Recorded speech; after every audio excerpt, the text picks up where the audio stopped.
Step into the darkness where reality blurs and nightmares come alive.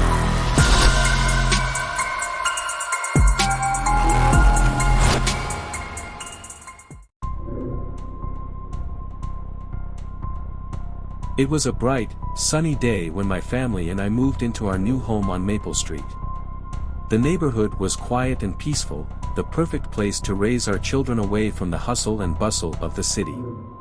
But as we settled into our new life, we couldn't shake the feeling that something was off about our next-door neighbor. From the moment we arrived, we noticed that the house next door seemed to be perpetually shrouded in darkness.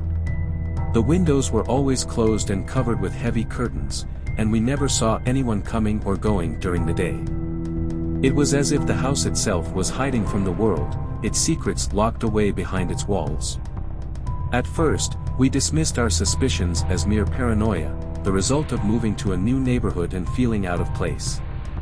But as the days turned into weeks, strange occurrences began to happen around our home, odd noises in the middle of the night, objects moving on their own, and a sense of unease that seemed to permeate the air. My wife, Sarah, was the first to voice her concerns.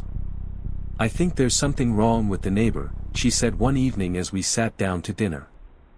"I never see them leave the house, and I've never even seen them during the day." I tried to reassure her, telling her that it was none of our business what our neighbors did behind closed doors. But deep down, I couldn't shake the feeling of unease that had settled over me like a dark cloud. As the weeks passed, our suspicions only grew stronger. We tried to ignore the strange happenings around our home, but it was impossible to ignore the feeling that we were being watched, that something sinister was lurking just beyond our sight. One night, unable to sleep, I decided to investigate. Slipping out of bed, I made my way to the window and peered out into the darkness.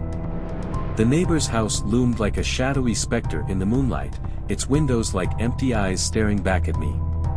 Taking a deep breath, I crept out of the house and made my way across the yard to the neighbor's fence. Climbing over, I landed with a soft thud on the other side and made my way to the back of the house.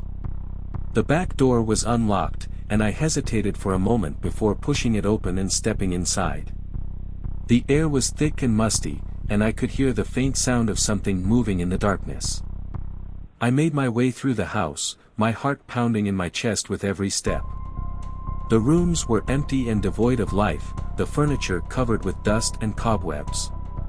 But as I reached the basement door, I heard a sound that froze me in my tracks, a low, guttural growl that sent a shiver down my spine. Summoning all of my courage, I opened the door and descended into the darkness below.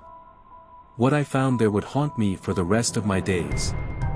The basement was like something out of a nightmare, a twisted maze of corridors and chambers, each one more horrifying than the last. And at the center of it all stood the neighbor, their eyes glowing with a malevolent light as they beckoned me closer. I tried to run, to escape the horror that surrounded me, but it was too late. The neighbor's true form was revealed, a monstrous creature with twisted limbs and razor-sharp teeth, its hunger for human flesh written across its twisted features. In a panic, I fled back to my own home, my mind reeling with fear and disbelief. But as I reached the safety of my own doorstep, I knew that the horror I had witnessed was all too real. From that day forward, my family and I lived in constant fear, knowing that just beyond our walls lurked a darkness more terrifying than anything we could have imagined. And as we looked out at the neighbor's house, we knew that its secrets would remain hidden, waiting to ensnare the unwary in its deadly embrace.